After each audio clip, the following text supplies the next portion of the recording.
During the wedding of a perfect and influential family, there is a murder that reveals their hidden secret. Greer's son Benji was the groom, and he was married to Amelia, a zookeeper, who finds herself very isolated among the Winby family. Amelia felt that she had come from a normal family and was unable to adjust to her future mother-in-law. She felt that Greer had high expectations of her, and she did not want to disappoint them, but after joining the Winby family, later he came to know that this family is as it seems. Otherwise, let's do a small recap of this series. To watch other such videos and stay connected with us, subscribe to the channel and like and share the video. Let's move on with a big thank you and a huge spoiler warning. At the end of the first episode, it was revealed that the murdered man was the bride's best friend, Merritt Monaco. Merritt was the person who connected with Alia the most, and Amelia was very dying. Amelia was happy when Merritt came to Kate Island to attend her friend's wedding. Merritt was a fun-loving, flirty girl around whom boys were always hanging out, but when it came to serious relationships, she took very conscious steps. She liked his honesty and trusted him completely to give her the right advice. Amal was a little nervous about her marriage, wondering whether she was making a mistake because her relationship with Benji was not as passionate as she wanted. She thought that even if Amelia was thinking of running away, she would still stay with him forever. The marriage that Amelia loved so much because she was never judgmental and supported him without any questions. After his death, Amelia repeatedly praised him. Ever since she came to the island, she couldn't believe that her best friend was no longer in this world, and she wanted to hear her voice again and again. It was Alia who was the first to find Merritt's dead body on the seashore. She was wearing her wedding dress when she saw a body near the beach. She was sorry. When she was talking to her last time they had a fight, Crier found out about her husband's affair from her jeweler. She saw that Tag had bought a diamond-studded bracelet, and when she went through Tag's things, she found a receipt for that bracelet. When Mary came there a day before the wedding day, Brian saw that she had the same bracelet in her hand. This was not the first time. When Brian caught Tag having an affair, but she was always responsible for maintaining the public image of her family. Brian did not create any scene. She spoke directly to the marriage and told her that no matter what her husband does outside, but he always comes back home, and added that he should not trust anything. Tag says because he always lies.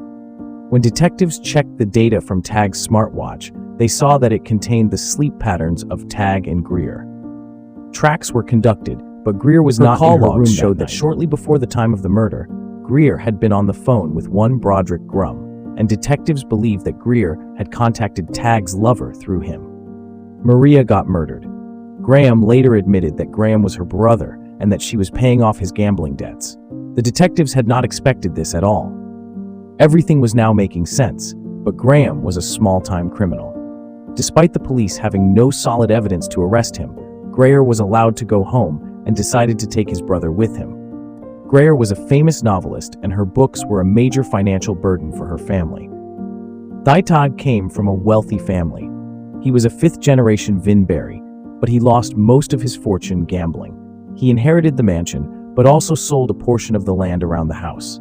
Greer's three sons, Thomas, Benzie, and Will, were mostly dependent on their mother's income. They had not yet received their trust fund, which would have been available only after Will turned 18. So it was Greer who kept the family together, but the murder investigation led her to Thelmo. She was forced to question all the sacrifices she had made for her family.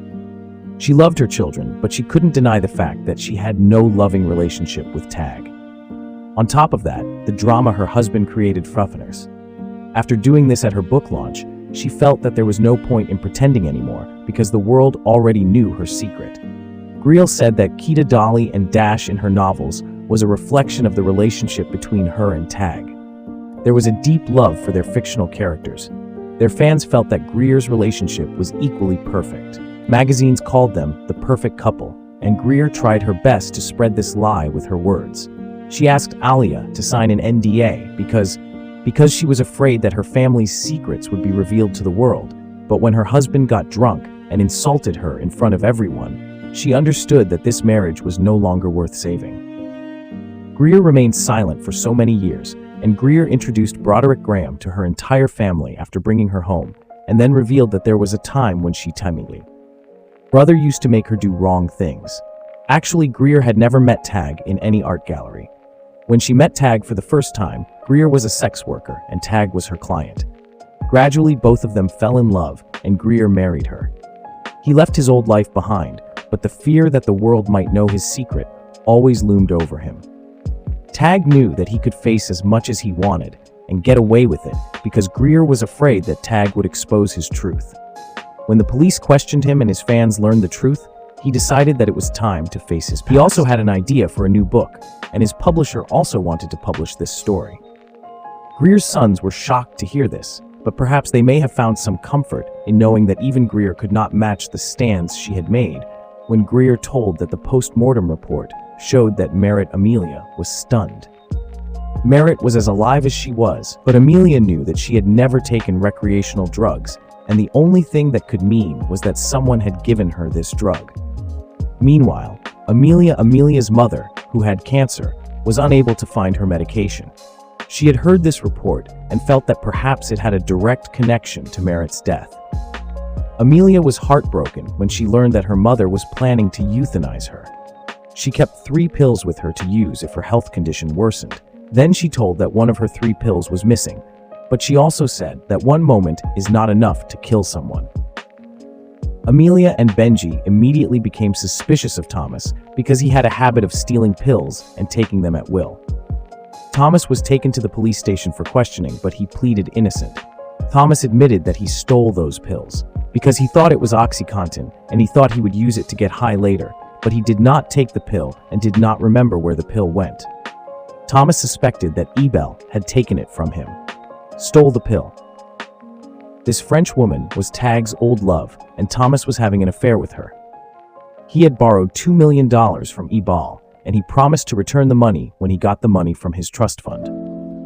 But there was a problem. If Merritt, who was the mother of Tag's illegitimate child, gave birth to that child, the trust fund would not be accessible until Merritt's child, the youngest Winby, turned 18, meaning Thomas and his brothers. Will did not get his share immediately and had to wait for the next 18 years. It was Will's 18th birthday, and all the brothers were keeping an eye on the trust fund. Thomas thought that Ibel had killed Merritt to get the money back. When the police questioned Isbel, she said that she knew that she would never get her money back from a man like Thomas. She had lent him the money without any expectations, but she did not expect that Thomas would accuse her of murder. This was Thomas's most daring move till date to escape from the cops. The suspense remained till the last episode, as each family member was under more suspicion than the other. From hiding Benji's sketches to Wilka Merritt's bracelet in her camp. Hiding it all indicated that everyone has a secret to hide. After Merritt's death, the one person who fully supported Amelia was Thomas's wife, Abby. Abby openly said that she married Thomas only because he was from a wealthy family, the exact opposite of Amelia, who used to question every rule. Abby had happily accepted everything of this family. After Merritt's unexpected death, Abby confessed that she was very upset with Amelia and the married woman. She was jealous of Amelia's friendship. There were only such friends around her who gave more importance to jewelry and money than to human emotions. She was surprised to see the beautiful friendship between these two women. She used to pretend to be Amelia's friend, while in reality, she was hiding a big truth. In The Perfect Couple, it was shown that Abby had forcefully killed Merritt by drowning her in water, but the real reason for this was the same reason for which Thomas was suspecting Ibel.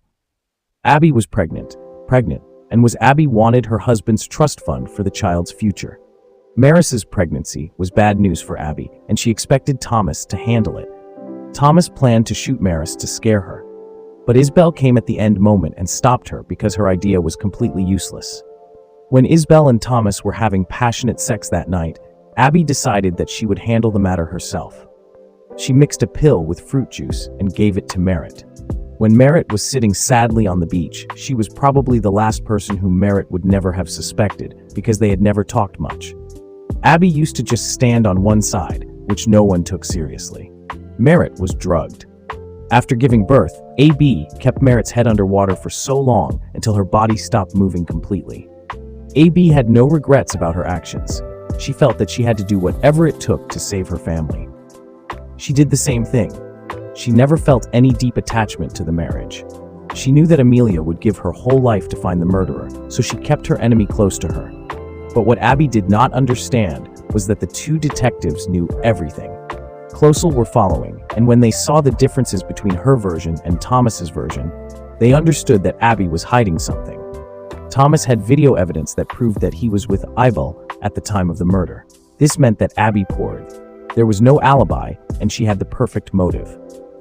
Detective Henry also saw Abby hurriedly washing a glass the day after the murder, which was completely unused to the house help. Abby was arrested, and hopefully, Merritt will get justice 6 months later. At the end of The Perfect Couple, Greer met Amelia at the zoo where she worked. Greer, who had just divorced Tag, gave Amelia the manuscript of her new book. She told that his new book is based on Amelia, and he needed her approval. Amelia was shocked to hear that this was not the Greer she knew. Greer confessed that she didn't even approve of Amelia, couldn't make Amelia was now that she was finally had ever been. She could relate to Amelia in many ways. Maybe Alia and Greer would stay in touch now, and who knows, Amelia might even go back to Benji. Amelia needed time to herself, to recognize, because during the investigation, she felt that she was drifting away from herself. Her brief affair with Shooter was just a fling. Shooter was Benji's good friend, and in many ways he was like Greer's son. A son exactly like him. She wanted Shooter. Despite being rich and well-behaved, Amelia decided to distance herself from him. Also, Amelia had agreed to the marriage to please her mother, who was afraid that she would get cancer before seeing her daughter's wedding. But after Merritt passes away, Amelia decides to take things slow. Amelia and Greer have a friendly conversation during dinner. It was not the ending I thought, but who knows, maybe this friendship will share a scene. An unexpected friendship will be formed on the basis of trauma. Heh. Thank you for watching this video. Please share your experience of watching The Perfect L in the comment section. For weekly dose of cinema series, press the like button and